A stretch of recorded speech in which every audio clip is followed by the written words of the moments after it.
Hello, everyone, and welcome to Cafe. I'm Allison Godlove. And I'm Clarence Reynolds. We are so excited to be back with you to highlight exciting events happening this first week of October. Yeah, it's wonderful to be back here starting off this month. Absolutely. Yeah, wonderful, wonderful. Let's start it off then with Amy Sweezy. She is at the Orlando Science Center. Amy, how are you?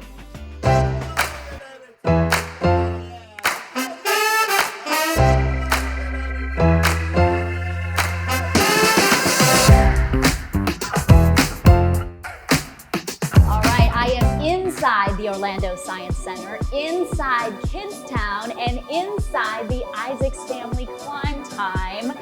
It is so exciting because this is a really fun exhibit that they have for the kids. And this is my friend Aubrey Coates. Thank you for being here. Hi, Amy. Thank you for joining us today. Yes, tell me a little bit about this exhibit. This is Climb Time. This is a play-to-learn place for kids up to 7 years old? Yes, this is Kidstown is great for kids 0 to 7, and Climb Time is a great area for those who are a little bit older, maybe between the 3 and up age, where they can start using and defining those fine motor skills. You can climb around. There are lots of little fun games and activities, a scavenger hunt, all within just our climbing area. And that's not even the rest of Kidstown. There's so many other things too, right? Tell me about that. There are a lot of things to do. We have our classic orange grove, an iconic aspect of the Science Center. A lot of our guests have grown up with that, and that has continued to grow with our visitors over time. We also have some incredibly fun areas for even our littlest learners. Our 0 to 2-year-olds can start working on some of those moving skills, getting to touch, see, and experience everything, as well as our Explore Zone, which gives all our little learners that very introduction into physics, into touch to learn, hands-on science, really getting to see science in motion. Okay, and I should mention, it's kind of noisy, if anybody at home can tell, but that's for a really good reason, right? It is. Just like our visitors, the Science Center is always growing. So we are under construction in our new Life exhibit, which is going to be a wonderful exhibit featuring some new animal ambassadors. And that opens in the fall of 2023. It opens in late 2023, so mark your calendars. Okay, awesome. And one other thing I want to ask you before we leave Climb Time, is this a place where parents can just drop off their kids, or this is meant to be them together? This is definitely a learning together experience. There's a lot going on.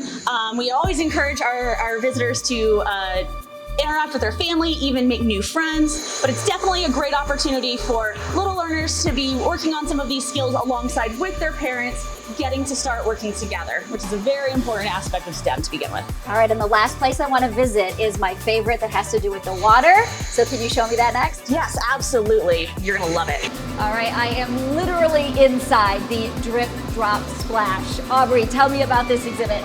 This is one of our most popular exhibits. It's so fun, it's so hands-on, and it gives all of our little ones 0 to 7 here it comes. multiple different ways to start to really understand science, get very hands-on with water patterns, cause and effect, and just a lot of good, clean fun. And you know kids love splashing around and getting all wet, right? Absolutely. This is fun. All right, so this is just one of many things that you can do while you are at the Orlando Science Center. Kidstown is so much fun for kids and adults alike. You can take a little break while your kids play and have fun. Be sure to join us down here at the Orlando Science Center every day but Wednesday during the school year.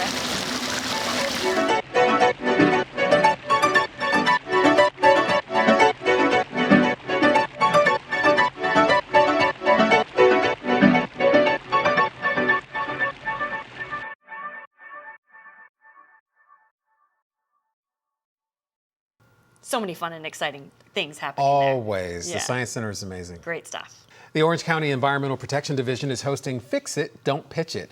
This workshop is to encourage residents to extend the life of their belongings by having them fixed instead of tossing them in the trash when they get bumped or bruised. The goal is to consume fewer resources, respect our belongings, and to reduce the amount of trash we send to the landfill. On Saturday, October 1st, volunteer fixers will help residents prolong the life of their belongings.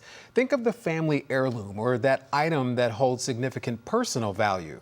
You can get it fixed at Orange County South Econ Community Park from 10 a.m. till 2 p.m. Just go to ocfl.net to get more information. That sounds like a great idea. Yeah. Love that. Grab a bite and learn about the Cuban Missile Crisis at the Orange County Regional History Center. On Friday, October 7th at noon, you can enjoy lunch while listening to a presentation by Dr. Barbara Gannon from UCF. The Cuban Missile Crisis of 1962 focused on Cuba but caught the attention of the world. and Central Florida played a critical but often overlooked role in this historically significant standoff. You can learn all about it during this Lunch and Learn session. Plus, you can participate in person or you can do it virtually. Register at thehistorycenter.org.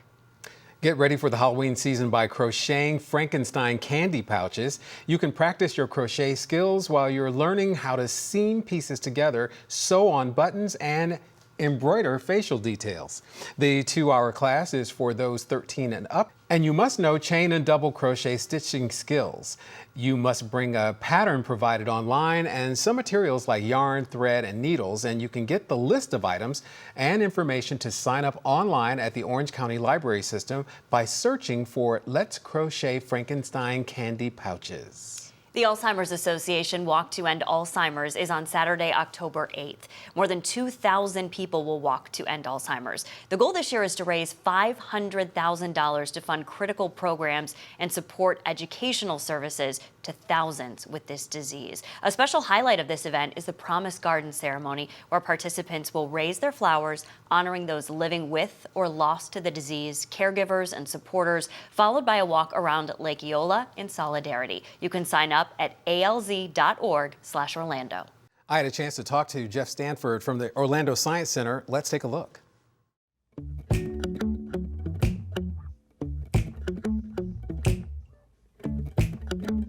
Jeff Stanford from the Orlando Science Center is joining us. Jeff, thanks for being with us. Oh, thank you. So if you drive down Princeton Street, you see the Science Center and the planetarium, but tell us what's inside. Yeah, absolutely. Orlando Science Center is 4 floors of wonder and discovery. Just inside those walls are exhibits following all kinds of topics of science, experiences that are dedicated to let you understand the impact that science has on your life. You know, we're very focused on a mission of inspiring science learning for life, and we do that through very rich experiences. So is it a range from biological sciences all the way to astronomical sciences? That's the plan. The core exhibits focus on things like physics and earth and space science, dinosaurs, paleontology, but then we also have other experiences. We have a traveling exhibit schedule with different exhibits that come in on a variety of topics throughout the year. We have giant screen films, and we have other educational films, and then we have a very talented team of science presenters who will do pop-up experiences, live science demos, trivia, shows. So there's always opportunities to learn and explore.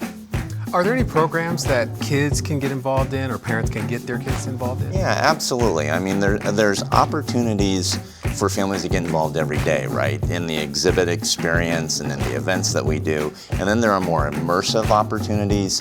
You know, kids can get involved in school break camps where when they're off from school, they can come to the Science Center for workshops and exhibit exploration and other opportunities. But also, we have a very robust volunteer program for youth and adults. And so when a youth turns 13 years old, they can apply to Orlando Science Center and become trained to be a youth volunteer. And it's a very competitive program, actually. There's something like 400 youth apply for about 120 spots. And so but it's an amazing program, because in addition to those volunteer hours, which are very important for kids and their development, we're also giving them this wonderful skill set. Everything at the Orlando Science Center is really focused on those STEM skills of communication, and critical thinking, and problem solving, and collaboration. So that is all embedded in the training we provide those youth volunteers. Plus, they're getting that confidence from being out and engaging with people, and also just being immersed in that environment. So if you have a child who is somewhat curious but a little bit intimidated by science, is this a way to open those doors to science, is by taking them there?